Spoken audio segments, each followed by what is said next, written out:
Hello guys, welcome to our new video. आज हम start करेंगे एटम एंड मॉलिक्यूल।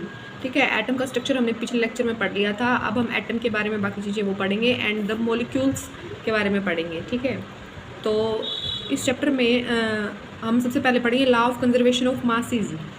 तो कंजर्वेशन ऑफ मासेस का मतलब क्या है कि मास जो है वो कंजर्व रहेगा। कंजर्व का मीन्स क्या है, जब हम कोई भी केमिकल रिएक्शन करवाते हैं तो उस केमिकल रिएक्शन में रिएक्शन होने से पहले जितना मास था केमिकल का उतना ही मास बाद में रहेगा। मास ना तो इंक्रीज होगा ना डिक्रीज होगा, मास सेम रहेगा। तो जो मास सेम रह रहा है उसको हम बोलते हैं कंजर्वेशन ऑफ मास। यहाँ दिखा रखा है law of conservation of mass state that mass can neither be created nor be destroyed. Mass को ना तो क्रिएट किया जा सकता है और ना ही डिस्ट्रॉय किया जा सकता है। इन्हें केमिकल रिएक्शन, किसी भी केमिकल रिएक्शन में मास क्या रहेगा, ऑलवेज सेम रहेगा। ना तो हम उसको क्रिएट कर सकते हैं ना हम उसको डिस्ट्रॉय कर सकते हैं।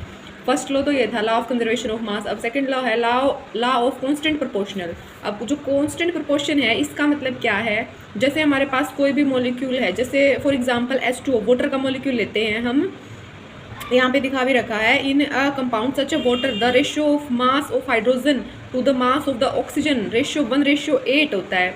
अब ये कैसे है एक बार ये बताते हैं हम। अब जो वाटर है, वाटर का फॉर्मूला होता है H2O। ठीक है, इस फॉर्मूला में जो हाइड्रोजन है, हाइड्रोजन के दो मॉलिक्यूल हैं, लेकिन जो हाइड्रोजन का एक एटम उसका मास कितना होता है, मास ऑफ हाइड्रोजन एटम होता है 1 और इसके पास दो मॉलिक्यूल हैं तो ये हो जाएगा हमारे पास 2। अब हम ऑक्सीजन एटम का लेंगे तो क्या आ जाएगा, ऑक्सीजन एटम का मास, एक ऑक्सीजन एटम का मास कितना होता है 16 और हमारे पास 1 मॉलिक्यूल है तो ये क्या आ जाएगा 16। तो अब अगर हम इनके मासेस का रेशियो देखें तो क्या होगा 2:16। अब हम इसको कैंसिल आउट करेंगे तो 1:8 आ गया। तो ये क्या कहना चाह रहे हैं, ये यहाँ पर ये बताना चाह रहे हैं कि जो रेशियो है ना वो ऑलवेज सेम रहेगा। कभी भी हम इस रेशियो को इंक्रीज या डिक्रीज नहीं कर सकते हैं अपने अकॉर्डिंग। ये डेफिनेट रेशियो रहता है। यहाँ पर कांस्टेंट प्रोपोर्शनल में हम इनका यूज़ करते हैं। सेकंड एक और एग्जांपल हम ले सकते हैं NH3 अमोनिया। अमोनिया में क्या होता है, नाइट्रोजन का होता है एक मॉलिक्यूल और बाकी के क्या होता है हाइड्रोजन के होते हैं। अब हाइड्रोजन का जो मास है वो कितना होता है 1 होता है, मल्टीप्लाई 3 करेंगे क्योंकि यहाँ पे क्या है 3 है, तो हाइड्रोजन का आ जाएगा 3 और ये जो अमोनिया है इसका क्या होता है मास 14 होता है, तो इसका जो रेशियो आ जाएगा 14:3 आ जाएगा। यहाँ पर जो हमने वाटर वाला लिया था तो वाटर वाले में क्या था, हाइड्रोजन का ये था मास और जो ऑक्सीजन था उसका था ये। ठीक है, तो इसमें क्या है, अगर हम टोटल एक 9 ग्राम ले रहे हैं वाटर तो उसमें से 1 ग्राम हाइड्रोजन होगा और 8 ग्राम क्या होगा ऑक्सीजन होगा। ऐसे ही हम इसमें कह सकते हैं अगर हम अमोनिया ले रहे हैं, अमोनिया अगर सपोजिट हमने दोनों का कंबाइन करके 17 लिया है तो क्या होगा 14 ग्राम उसमें नाइट्रोजन होगा और 3 ग्राम उसमें हाइड्रोजन होगा। ये करने के बाद हम नेक्स्ट देखेंगे डेल्टन एटॉमिक थ्योरी। तो डेल्टन ने क्या बताया था अपनी थ्योरी में, उन्होंने क्या क्या पोस्टुलेट दिए थे। All matter is made up of very tiny particle called atom. कोई भी मैटर है वो किससे मिलकर बना है, वेरी टाइनी पार्टिकल से, छोटे छोटे पार्टिकल से मिलकर बना है, जिसको नाम दे दिया था atoms. Atom are indivisible particle which cannot created और डिस्ट्रॉयड इन केमिकल रिएक्शन। क्या है, जो एटम है वो इंडिविजिबल है, मीन्स हम उनको डिवाइड नहीं कर सकते और हम ना क्रिएट कर सकते हैं एटम्स को, ना हम डिस्ट्रॉय कर सकते हैं किसी भी केमिकल रिएक्शन में।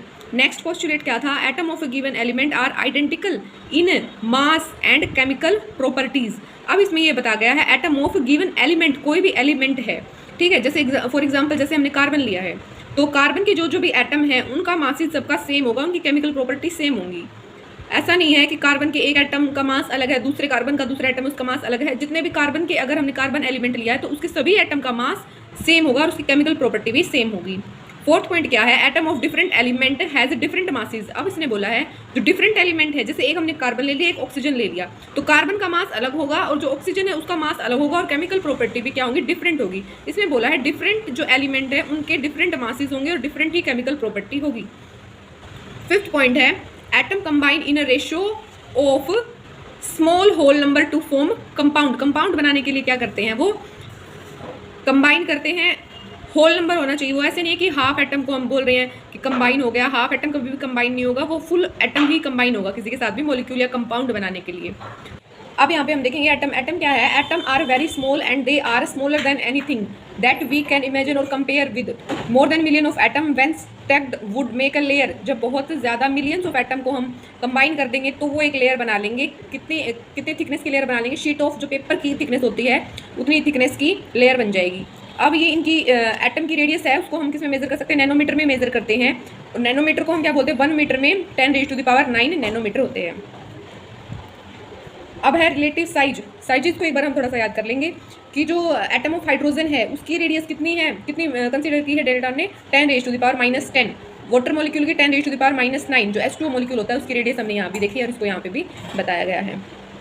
इस टेबल में हम जो भी एलिमेंट्स हैं उनका एटॉमिक नंबर देख लेंगे। हाइड्रोजन का 1 है, कार्बन का 12 है, नाइट्रोजन का 14 है। ये हमने कल एक टेबल देखी थी, उसमें भी ये सभी एटॉमिक नंबर थे और वहाँ से हम इन सबको याद कर लेंगे, क्योंकि ये आगे जो भी हम करेंगे ना, जैसे मोलर मास निकालना है, उन सब क्वेश्चंस में इनका बहुत ही मेन रोल है। ठीक है, ये याद नहीं होंगे तो क्वेश्चन भी नहीं हो पाएंगे, इसलिए कैल्शियम तक हम जरूर याद कर लेंगे कि एटॉमिक नंबर क्या क्या है। वो हमने कल वाले चैप्टर में किए थे, वहाँ से टेबल को ले लेना।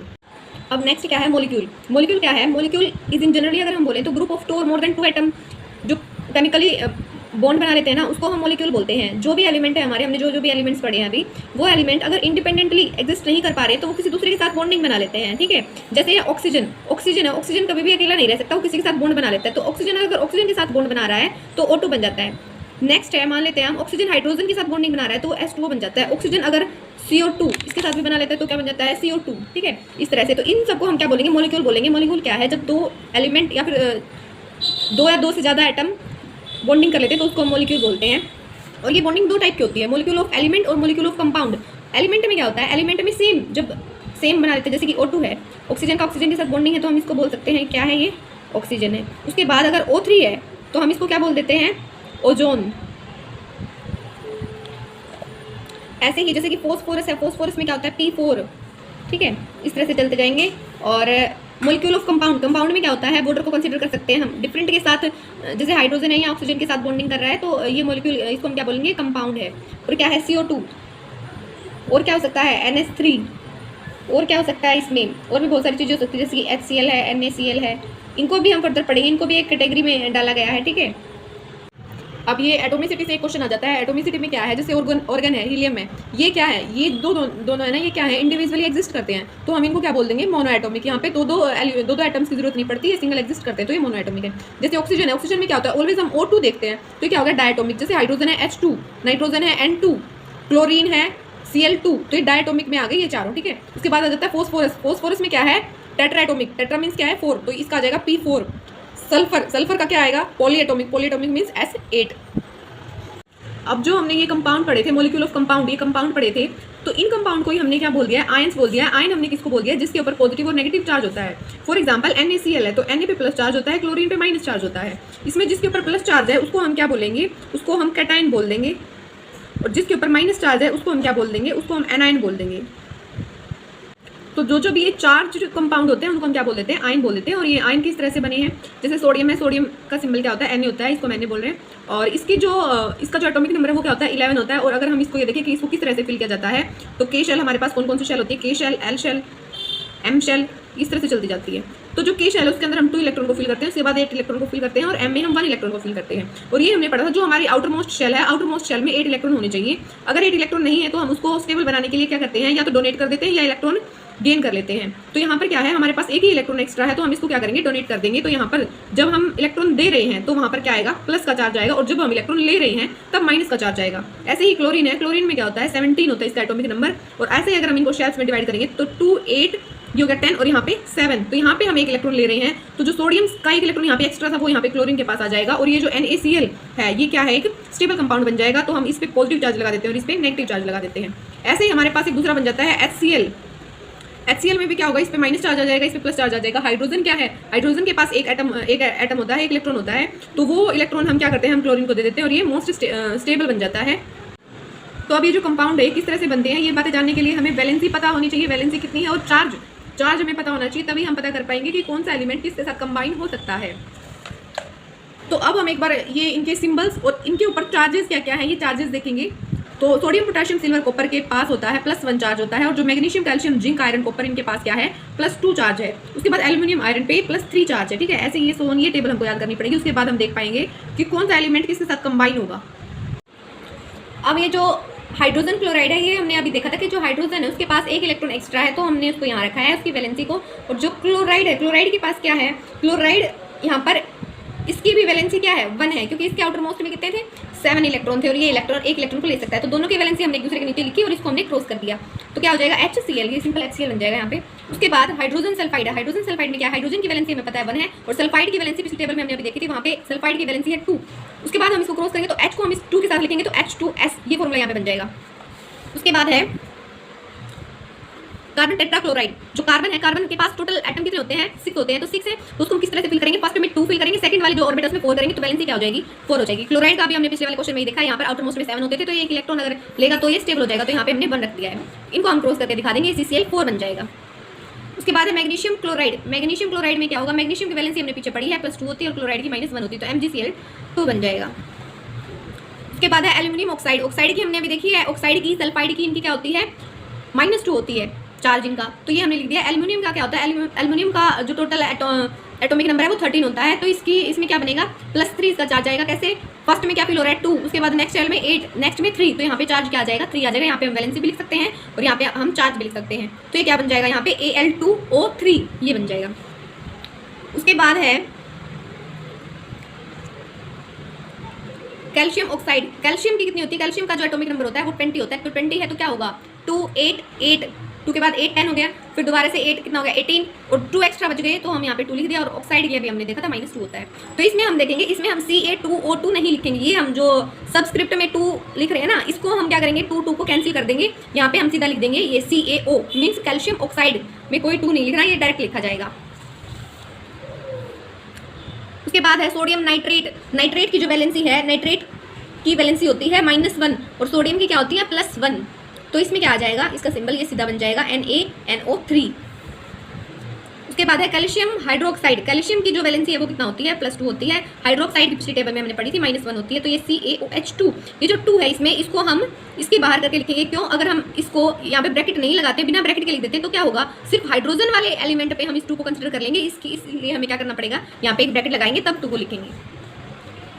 अब है सोडियम कार्बोनेट। सोडियम कार्बोनेट में क्या है, सोडियम की वैलेंसी हमने पढ़ी है 1 है, कार्बोनेट की वैलेंसी -2, इनको क्रॉस करके हम यहाँ लिख देंगे।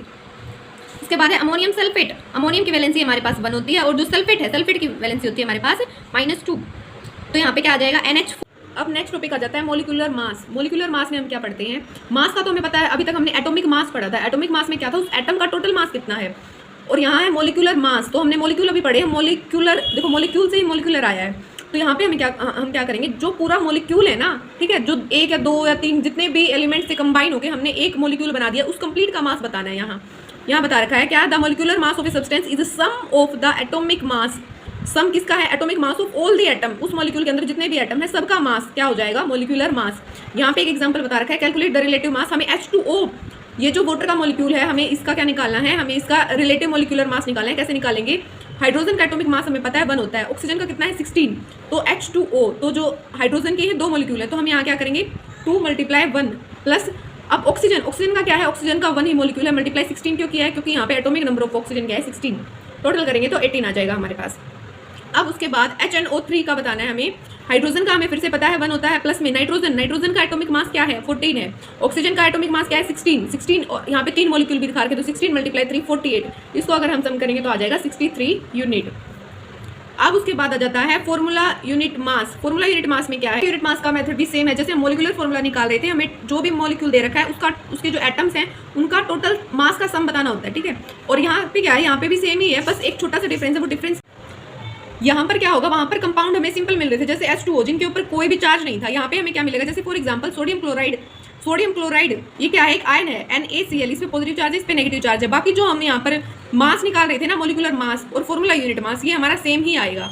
जैसे फॉर एग्जांपल यहाँ पे बता रखा है CaCl2 कैल्शियम क्लोराइड, तो कैल्शियम क्लोराइड का क्या होगा, एटॉमिक मास ऑफ कैल्शियम का कितना होता है, एटॉमिक मास 20 होता है, प्लस में अभी 2 सबस्क्रिप्ट में 2 लिखा हुआ है तो हमने 2 को लिख लिया है। और क्लोराइड का हमने एवरेज मास निकाला था पिछले वीडियो में, उसमें क्या आया था हमारा 35.5, इसको हम इसे मल्टीप्लाई करके लिखेंगे तो हमारे पास क्या आ जाएगा, इसका आंसर 111 यूनिट।